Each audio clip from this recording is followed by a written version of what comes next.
Hi అండి, నేను మీ Kalyani. Welcome to Kalyani's little world. Morning time హడావిడి లేకుండా ఈ ఒక్క పచ్చడి చేసుకున్నారంటే టిఫిన్స్లోకి చాలా టైం సేవ్ అవుతుందండి. మరేదో కాదు, టమాటో పల్లీ చట్నీ ఎలా చేసుకోవాలో నేను ఎలా చేస్తానో చూసేయండి. దానికోసం ఒక 5 టమాటాలు, కొంచెం చింతపండు, 1 ఇంచ్ అల్లం ముక్క, 1 కప్పు వేరుశనగ పప్పులు, తాలింపు కోసం ఆవాలు, ధనియాలు, జీలకర్ర. ఇక్కడ ప్యాన్ పెట్టుకొని ఆయిల్ వేసుకొని ఒక 2 స్పూన్లు ఆవాలు, 2 స్పూన్లు జీలకర్ర, 2 స్పూన్లు ధనియాలు వేసానండి. 1 కప్పు వేరుశనగపప్పు వేసాను.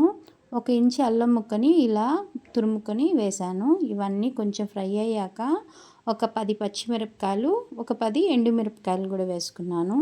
2 పచ్చిమిరపకాయలు, ఎండుమిరపకాయలు 2 వేసుకుంటే టేస్ట్ బాగుంటుందండి పచ్చళ్ళకి.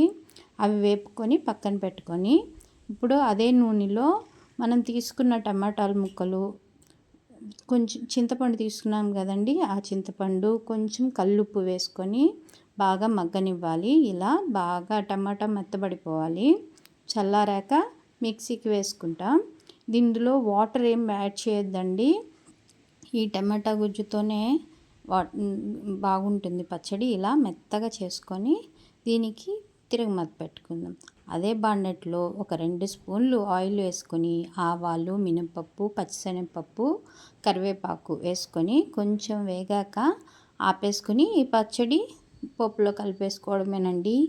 సూపర్గా ఉంటుంది టేస్ట్. అన్ని రకాల టిఫిన్స్లోకి బాగుంటుంది. వేడి వేడి అన్నంలో వేసుకొని తిన్నా సూపర్గా ఉంటుంది. మార్నింగ్ టైం చట్నీ చేసి టిఫిన్స్, క్యారేజ్ ఇవన్నీ చేసే బదులు ఇలా ఒక పచ్చడి చేసి పెట్టుకోండి. సూపర్గా టైం సేవ్ అవుతుంది.